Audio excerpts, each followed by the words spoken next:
तो hello class 10 कैसे आप सब लोग। बहुत ज़्यादा सर्दी पड़ रही है और इस सर्दी में आप लोगों की जो पढ़ाई है वो बहुत ही ज़्यादा कहने का मतलब है कि आप फास्ट ट्रैक पर आने की बहुत ही ज़्यादा ज़रूरी है। तो सर्दी को ध्यान में रखते हुए और अपनी पढ़ाई पर बिल्कुल फोकस करते हुए हमें अपना जो रिवीजन है वो स्टार्ट करना है, ठीक है। पिछली कुछ वीडियो में जो है हमने डिस्कस किया था सिविक्स के बारे, पॉलिटिकल साइंस के बारे में, ज्योग्राफी के बारे में, इकोनॉमिक्स के बारे में, हिस्ट्री का पोर्शन जो है वो रह गया था। तो आज की वीडियो में क्या करेंगे, हम हिस्ट्री से रिलेटेड कुछ क्वेश्चंस जो है, कुछ ऑब्जेक्टिव्स है उनके बारे में डिस्कस करेंगे। इसके साथ साथ हम कुछ क्वेश्चंस को सॉल्व करेंगे और सबसे one of the most important case study जो है वो 4 मार्क्स की, उसको भी डिस्कस करेंगे। इसके अलावा जो है हम क्या करेंगे कि कुछ मैप वाले क्वेश्चंस हैं उनको भी आज की वीडियो में डिस्कस करेंगे, ठीक है। तो आज की वीडियो को ज्यादा लंबा ना करते हुए फटाफट से वीडियो को स्टार्ट करते हैं। तो देखो, सबसे पहले जो है हिस्ट्री की शुरुआत करने वाले हैं, हिस्ट्री का क्वेश्चन। और क्वेश्चन नंबर फर्स्ट जो स्टार्ट होता है वो स्टार्ट होता है आपका किसका, मैचिंग से, ठीक है। तो सबसे पहले मैचिंग है और मैचिंग को आपको सॉल्व करना है, ठीक है। मैचिंग क्या है, एक साइड कॉलम नंबर ए है जिसमें लिखा है Frederick Sorrieu Napoleon code Giuseppe Mazzini act of union 1707। दूसरी साइड आपको ऑप्शंस दिए गए हैं, civil code of 1804, Italian revolutionary young Italy, legislative act that resulted in the formation of United Kingdom of Great Britain, और French artist who visualised the world of democratic and social republics, ठीक है। चलो अब फटाफट से बिना देर किए हुए यहाँ पर आयो जल्दी से। फेडरिक सोरो कौन, अच्छा ये ऑप्शंस भी देख लो। ऑप्शंस क्या हो सकते हैं, फर्स्ट का डी, सेकंड का ए, थर्ड का बी, फोर्थ का सी, ये ऑप्शंस है। चलो इनको देखेंगे बाद में, पहले मैच करते हैं, ठीक है। तो देखो सबसे पहले जो फेडरिक सोरो है, ठीक है, ये कौन था, ये French artist who visualised a world of democratic and social Republic, ठीक है। तो फर्स्ट का आपका क्या हो जाएगा, डी वाला, ओके। सेकंड नेपोलियन कोड क्या था, civil code of 1804 which established equality before the law, ठीक है। सेकंड वाले का कौन सा हो गया हमारा, ए, क्लियर। गुइज़म मैज़नी, अब ये हो जाएगा an Italian revolutionary who founded the secret society young Italy, ठीक है। तीसरे वाले का हो जाएगा कौन सा, बी ऑप्शन। चौथा, एक्ट ऑफ यूनियन 1707, तो ये तो हो ही जाएगा the legislative act that resulted in the formation of United Kingdom of Great Britain, तो चौथे वाले का कौन सा हो जाएगा, सी ऑप्शन, ठीक है। अब देखो फटाफट इसमें कौन सा है, फर्स्ट का डी, सेकंड का ए, बी का ये वाला, ठीक है। तो इसका कौन सा हो जाएगा, option number A, clear. Second question पर आ जाओ फटाफट से। सेकंड क्वेश्चन क्या कहता है हमारा कि इन फेडरिक सोरो प्रिंट फिगर 1, ये आपके सामने फिगर है, ये थोड़ा सा क्लियर नहीं आ पाया है इमेज, ठीक है। What lie shattered on the earth in the foreground, यहाँ क्या डला हुआ है, ठीक है। ये फिगर इमेज थोड़ी सी क्लियर नहीं आ पाई, मैंने काफी ज्यादा कोशिश की इसको क्लियर करने की, पर वो प्रिंट आ ही नहीं पा रहा था। तो फेडरिक सोरो ने जो इमेज बनाई थी, यहाँ पर कई सारे फ्लैग्स वगैरह डले हुए थे, तो उनका क्या मतलब था यहाँ पर, ठीक है। ये पूछा गया आपसे क्वेश्चन में, तो मैं इनका सीधा सीधा आंसर बता देता हूँ कि यहाँ पर क्या था कि the remains of symbols of absolutist nation, ठीक है। यहाँ पर क्या था, यहाँ पर वो चीजें ऐसी डली हुई थी जिनसे क्या दिख रहा था कि अब एब्सोल्यूटिस्ट, मतलब अगर हम कहें कि जो ऑटोक्रेसी टाइप की जो गवर्नमेंट्स चल रही थी उनका खात्मा था, ठीक है। इस तरीके से आगे आ जाओ। उसका मतलब क्या था, यहाँ पर भी देखो, यहाँ पर भी मैंने मेंशन किया कि this was mean to symbolize the end of autocratic rule and dawn of a new era of democratic nations. वहां पर ये जो नीचे की साइड में बने हुए थे, यहाँ पर ये जो भी इमेजेस क्लियर आई थी, उसमें जब ये पॉइंट्स बने हुए थे तो उसमें ये क्लियर कहा गया था कि ऑटोक्रेटिक रूल्स का हम खात्मा कर रहे हैं, ठीक है, और डेमोक्रेटिक रूल्स को, डेमोक्रेटिक नेशंस को हम बना रहे हैं, ठीक है। चलो क्वेश्चन नंबर 3 जो है ऑब्जेक्टिव, वो क्या कह रहा है आपसे कि in France the popular Christian name chosen to represent the female allegory of the nation was, ऐसा कौन सा नाम था जिसको फीमेल एलेगोरी को रिप्रेजेंट करने के लिए चूज किया गया था, तो वो नेम था मैरियन। क्या नाम था, मैरियन। देखिए यहाँ पर in France the nation was Christian, Marianne a popular name which underline the idea of people's nation, ठीक है, लोगों का नेशन होना चाहिए। Her characters like the red cap and the tricolour were drawn from those of Liberty and Republic, and her statue were erected to remind the public of the nation symbol of unity. Clear? चलो ये तीन हो गए। चौथा वाला objective क्या कहता है, देखो कि the liberals revolution in Germany in 1848। Okay, 1848 में जो लिबरल्स ने रिवॉल्यूशन किया था जर्मनी में, उसमें was suppressed by the combined forces of the monarchy, जिसको क्या किया गया था, मोनार्की के द्वारा उसको सुप्रेस कर दिया गया था, दबा दिया गया था। And the military who were supported by which group of large land owners in Prussia. ठीक है, किसके द्वारा दबा दिया गया था, मोनार्की और मिलिट्री के द्वारा। पर ये जो रिवॉल्यूशन था इसमें किसने सपोर्ट किया था? ठीक है, तो इसका आंसर होगा द जंकर्स।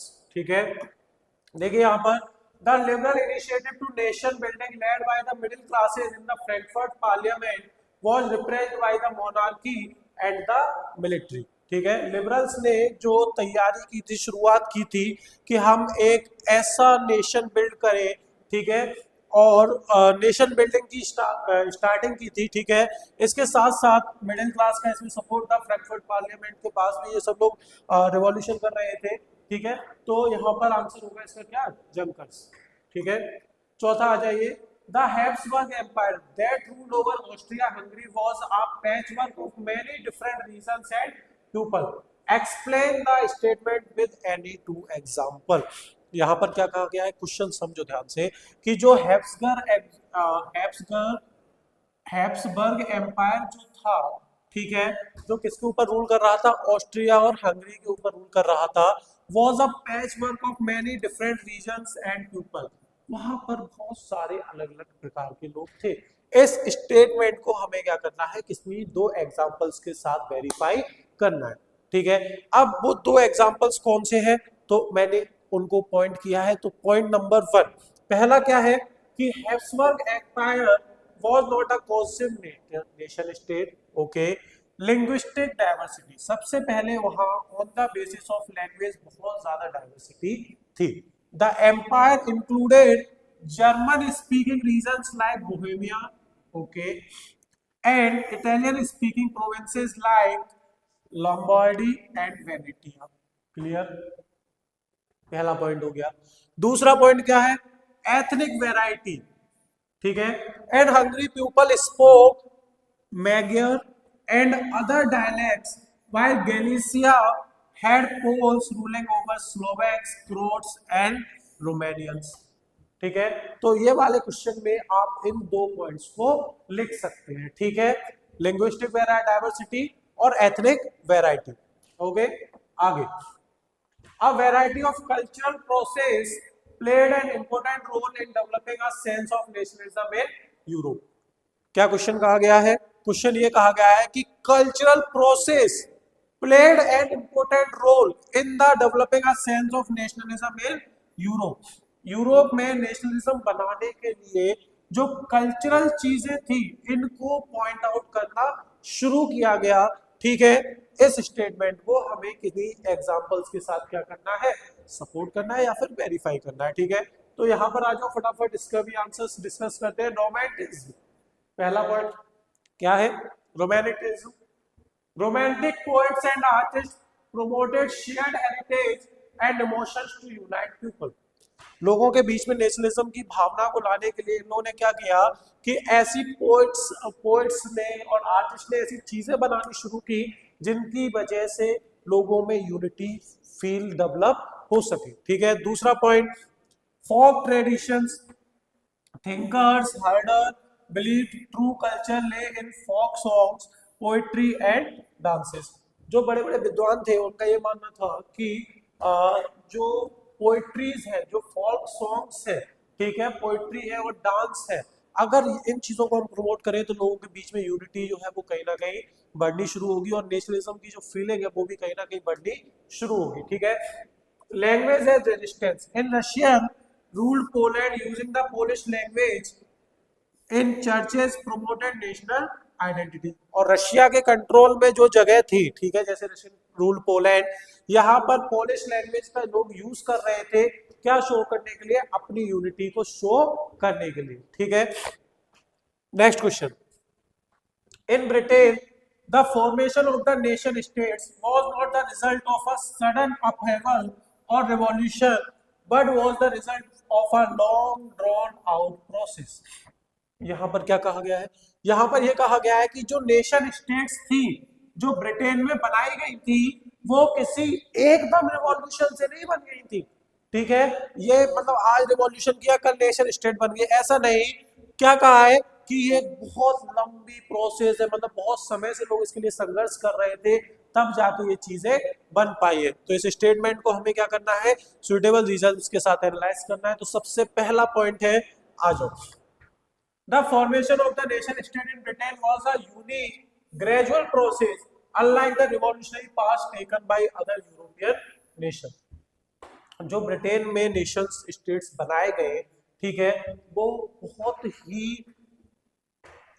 ऐसे कह सकते हैं कि एकदम से नहीं, एक लॉन्ग प्रोसेस के थ्रू बनाए गए थे। ठीक है, इसके अलावा कुछ की पॉइंट्स है उसमें देखिए, no pre existing nation before the 18th century, people in British Isles identified as English, Wales, Scot, Irish, each with unique traditions. ठीक है, वहां पहले से कोई भी नेशंस नहीं थे, वहां के लोग जो है वो कलेक्टिवली किस नाम से? इंग्लिश, वेल्स, स्कॉट, इरिश, इस तरीके से पहचाने जाते थे, और हर किसी की अपने अपने ट्रेडिशंस हुआ करते थे। ठीक है, rise of English power after 1688, the English parliament gain authority and led the unification process. Clear. Next point, third point देखो, act of union 17, England and Scotland united to form Great Britain. Okay, कौन कौन से? England और Scotland. ठीक है, with English dominance surprising Scottish culture. अब यहां पर दिक्कत क्या थी? दिक्कत यहां पर यह आ रही थी कि इंग्लैंड और स्कॉटलैंड ने मिलकर ग्रेट ब्रिटेन तो बनाया, पर इंग्लिश वाले क्या कर रहे थे? इंग्लिश वाले कहीं ना कहीं स्कॉटिश कल्चर को क्या कर रहे थे? दबा रहे थे। ठीक है, fourth, Scottish repression, Gaelic language, traditional dresses and independence efforts were harshly suppressed. अब जब इन्होंने ग्रेट ब्रिटेन बनाया गया, तो उसमें स्कॉटिश लोगों की जो ट्रेडिशंस थे उनको क्या किया गया? दबाया गया। ठीक है, चलो, ये कुछ पॉइंट्स है इसमें ऐड करने के लिए। अब ये वाली जो है, ये क्वेश्चन जो है, ये आपके लिए होमवर्क। ठीक है, ये जो इसको क्या कहते हैं? Case study. क्या कहते हैं? Case study. ये कहीं ना कहीं आपके लिए क्या रहेगी? होमवर्क रहेगी। ठीक है, हाँ, एक इसका क्वेश्चन जो है मैं बता देता हूँ कि where was the Frankfurt parliament convened on 18 मई 1848। ठीक है, तो इसका आंसर सबसे सिंपल है, आपको यहाँ ही दिख जाएगा। ये देखो यहाँ पर, on 18 May 1848, 831 elected representative marched to take their places in the Frankfurt Parliament. Okay, convened in the Church of St. Paul. आपका आंसर यही हो गया। क्या हो गया? कि where was the Frankfurt Parliament convened on 18 May 1848? तो यहां लिख सकते हो आप convened in the Church of St. Paul। ठीक है, on 18 May 1848। क्लियर। ये दो क्वेश्चन जो है वो आपको एज अ होमवर्क दिए हैं इस केस स्टडी में। क्लियर, आ जाओ। अब यहां पर देखो, मैप के बारे में हम डिस्कस करेंगे, तो दो पॉइंट्स है यहाँ पर, ए और बी। ठीक है, पहले पॉइंट में क्या पूछा है? Indian national Congress session at this place in 1920। इतना याद रखना, हिस्ट्री में द नेशनलिज्म और rise of nationalism in India जो चैप्टर है, उससे कहीं ना कहीं 2 मार्क्स के जो पॉइंट है वो कंफर्म आने ही आने हैं। ठीक है, मैप में 2 मार्क्स के पॉइंट आने ही आने हैं। ठीक है, अभी इन 2 पॉइंट्स को डिस्कस कर लेते हैं, बाकी जब आगे पढ़ेंगे तो हम आगे और भी पॉइंट्स को क्या करते चलेंगे? हाईलाइट करते चलेंगे। ठीक है, अभी क्या है? अभी आपसे पहले वाले पॉइंट में पूछा गया है कि इंडियन नेशनल कांग्रेस का जो 1920 का सेशन हुआ था वो किस जगह पर हुआ था? वो जगह आपको मार्क करनी है। तो वो जगह है आपकी क्या बेटा? कलकत्ता। ठीक है, क्या है? कलकत्ता। समझ गए? ठीक है, पहला मैं पॉइंट। दूसरा, the place where Mahatma Gandhi broke the salt law. उस जगह का नाम बताइए जहां पर महात्मा गांधी ने सॉल्ट लॉ को ब्रेक किया था। ठीक है। तो जो सॉल्ट लॉ को ब्रेक किया गया था वो जगह थी क्या, डांडी, ठीक है। और वो कहां पर थी, गुजरात। इसमें क्या कहानी थी, इसमें कहानी कुछ ऐसी थी, देखो, दांडी इन गुजरात और ये कलकत्ता, ठीक है। जब गांधी जी ने ये सॉल्ट लॉ ब्रेक किया था तो उन्होंने काफी दिनों तक इसमें मार्च किया था, फुट मार्च किया था। और वहां पर जाकर उन्होंने सिंपली ऐसे हैंडफुल ऑफ साल्ट लिया और कहा कि हम सॉल्ट पर जो टैक्स लगता है वो नहीं देंगे, क्योंकि because it is the basic need of everyone, पहला। दूसरा, गांधी जी ने ये जो सॉल्ट लॉ ब्रेक करने की मतलब आप लोगों ने पढ़ा ही होगा कि गांधी जी जब भी कोई रिवॉल्यूशन स्टार्ट करते थे या फिर कभी कोई मूवमेंट स्टार्ट करते थे तो क्या होता था कि हिंदूज मुस्लिम्स अलग अलग होना शुरू हो जाते थे, ठीक है। इसके अलावा अपर कास्ट लोअर कास्ट ये सब लोग अलग अलग होना शुरू हो जाते थे। तो गांधी जी ने क्या किया, एक सिंपल सा मतलब कहे कि एक तरीका निकाला। उन्होंने क्या किया कि बेसिक चीज देखो जो हर किसी के लिए जरूरी है। तब उनके माइंड में ये आइडिया आया कि ये जो सॉल्ट है वो क्या है, सबसे बेसिक है, ठीक है। चाहे वो रिच हो, पुअर हो, upper caste, lower caste, Hindu, Muslim, Christian, Sikh, कोई भी हो, ठीक है। सबके खाने में नमक की जरूरत होती है या नहीं, ठीक है। तो जब गांधी जी को ये रियलाइज हुआ कि ये जो सॉल्ट है वो बहुत ही ज्यादा बेसिक है, सभी के लिए यूजफुल है, तो गांधी जी ने क्या किया कि उन्होंने ये जो सॉल्ट पर टैक्स लगाया जाता था, इन्होंने इसी के अगेंस्ट मूवमेंट स्टार्ट कर दिया, जिसमें सभी लोग जो थे वो मिलकर उनका सपोर्ट कर रहे थे, ठीक है। चलो, तो अब वीडियो को ज्यादा लंबा नहीं रखते हैं, आज की वीडियो में इतना ही रखते हैं, ठीक है। मिलेंगे नेक्स्ट वीडियो में, इसकी जो केस स्टडी दी है उसको आप सॉल्व करके लाइएगा। बाकी आगे के जो इसमें पॉइंट्स आएंगे उनको हम आगे डिस्कस करेंगे, ठीक है। तो आज की वीडियो के लिए इतना ही, नेक्स्ट वीडियो मिलते हैं, तब तक अपना ध्यान रखिए। और हाँ, सर्दी बहुत ज्यादा बढ़ रही है तो बिल्कुल अब अपना ध्यान रखने का समय आ गया है, ठीक है। चलो, मिलते हैं नेक्स्ट वीडियो में। Thank you everyone.